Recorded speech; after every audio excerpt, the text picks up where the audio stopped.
Alright, y'all. The video we are about to react to is called What Did Ancient Humans Do at Night by Zen. I'm not sure what this video is about, but it's for us to find out. Let's go. Tonight, when the sun goes down, you're going to flip a switch. Light will flood the room, and you won't think I low-key like that. What did I say?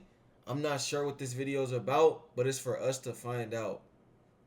Whoa, that might be a new saying we use in all the reactions. Hold on, though. I'm not sure what this video is about, but we about to find out. All right, come on, let me unpause, though. twice about it. But for 99.9% of human history, that switch didn't exist. When the sun set, the world went... Let me restart the video because I'm going to be real. I was yapping. I didn't get to hear what he said at the very beginning. We only 10 seconds in anyways. Tonight, when the sun goes down, you're going to flip a switch. Light will flood the room, and you won't think twice about it. But for 99.9% of human history, that switch didn't exist. When the sun set, the world went dark. You couldn't even see your own hand in front of your face. But modern humans almost never experienced... So there was no electricity back. Oh, of course there was no electricity. Damn, I can only imagine the world back then. What if we're living life backwards? Have y'all ever thought about that? Like, what if in the nighttime we're supposed to be awake, doing things, active, and in the daytime we're supposed to be asleep? How will we know though if we've always been programmed to sleep at night? Have y'all ever thought about that?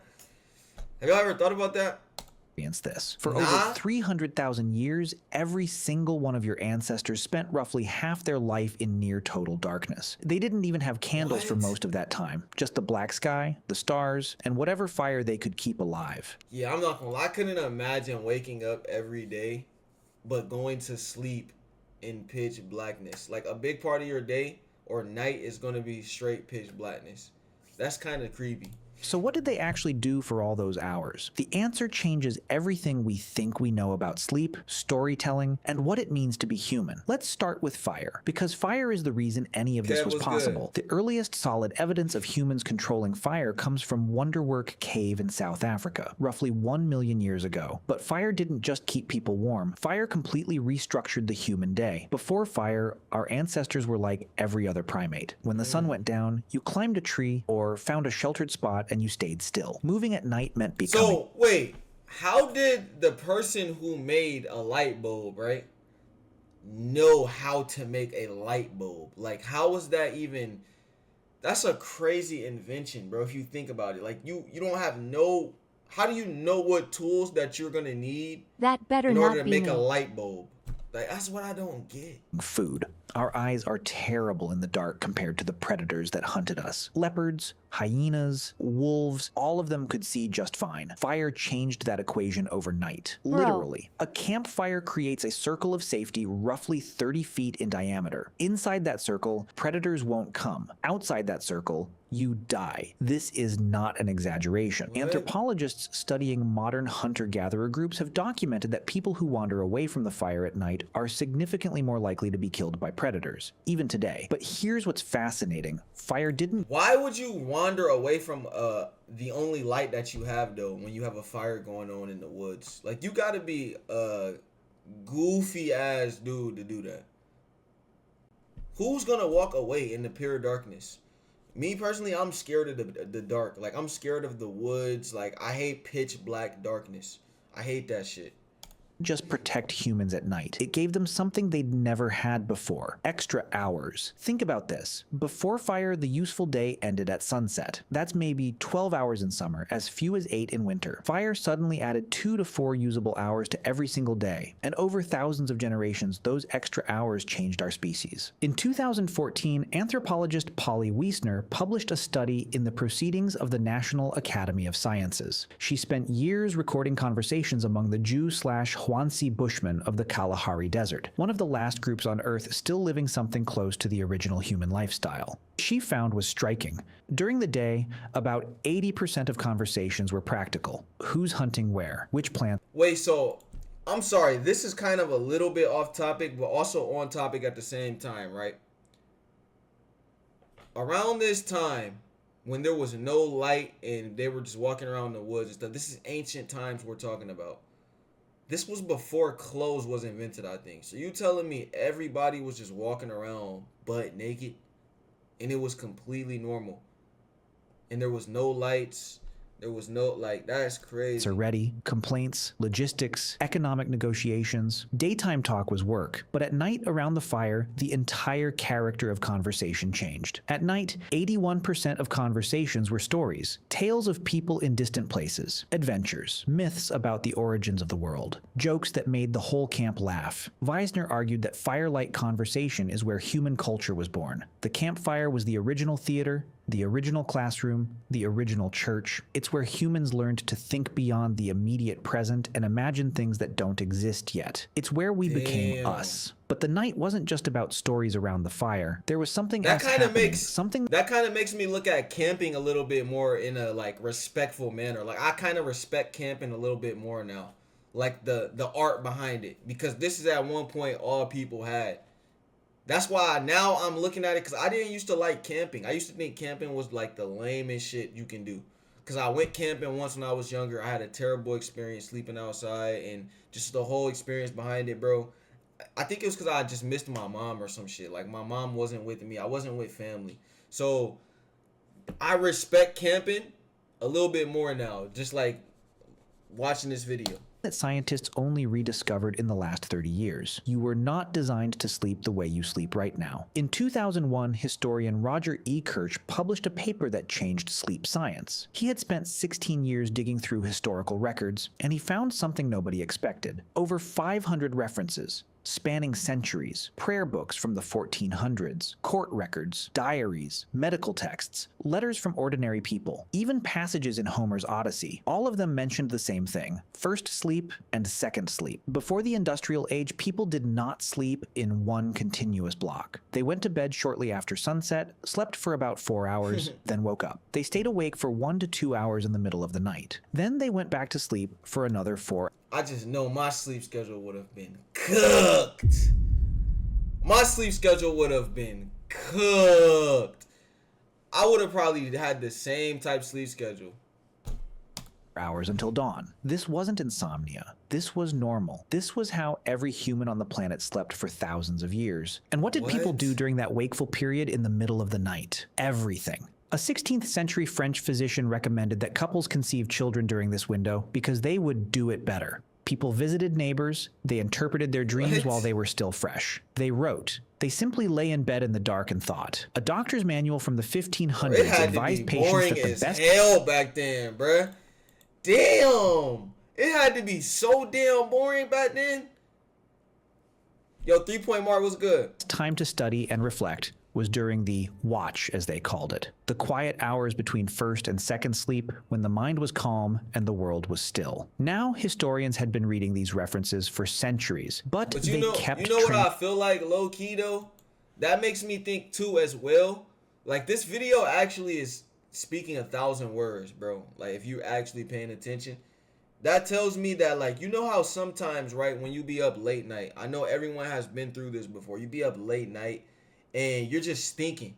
Up late night, you're just thinking, and you're thinking about your life, and you're thinking about all the things that you want to accomplish, and you're basically setting goals and plan. Like, you're up late, though. That's what niggas used to really have to do. Like, that's all they had. Translating first sleep as something else, because they couldn't imagine that people ever slept differently than we do now. The assumption was so deep that translators literally mistranslated ancient Greek and medieval Latin to make it fit their modern experience. But then science confirmed what history had been saying all along. In 1992, psychiatrist Thomas Ware at the National Institute of Mental Health ran an experiment. He took a group of volunteers and removed all artificial light from their lives. For 1 month, they experienced 14 hours of darkness every night, just like our ancestors would have. Bro, that's too much. 14 hours of pure darkness? That shit gotta be like, man, what? I would have been literally just playing with my fingers and toes. have before fire extended the evening. Within weeks, every single participant settled into the same pattern: 4 hours of sleep, 1 to 3 hours of quiet wakefulness, then 4 more hours of sleep. Nobody told them to do this, nobody suggested it. Their bodies just did it, as if some ancient program had been waiting inside them the whole time, buried under centuries of artificial light. Ware measured their hormone levels during the wakeful period and found something remarkable. The participants were in a state unlike any normal waking state. Their brains were producing elevated levels of prolactin, the same. Wait, so they didn't have. So someone in the chat said maybe not, bro. They don't have the knowledge we have, so it would be amazing for them to discover things like the fire. So they don't have knowledge. Okay. How do they talk? How do they talk to each other? How do they communicate? How did they communicate back then? That's what I want to know. What was their language? How did they talk? Who created words? Whoa. Who created words? Who created English? Y'all ever thought about that? And how was every word created with a meaning behind it?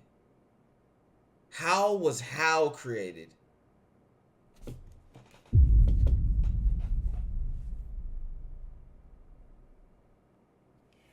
Man, bro. Hormone released during meditation and after orgasm. They described feeling peaceful, reflective, almost meditative. It wasn't just a gap in sleep, it was its own distinct state of consciousness, one that most modern humans have never experienced. So what killed it? The answer is simpler than you'd think. Light. In the 1600s, cities began installing street lamps. Paris was one of the first under Louis XIV, who wanted to reduce crime. London followed. The night, which had been a place of danger and fear, slowly became navigable. Then came cheaper candles. Then gas lamps in the 1800s. Then, in 1879, Thomas Edison commercialized the electric light bulb. And within a generation, the night as humans had known it for 300. 1879. How the hell, you ever think about how does he know all of this happened? What if the person, no one from that time can even tell somebody that because they're no longer alive. How does he know this?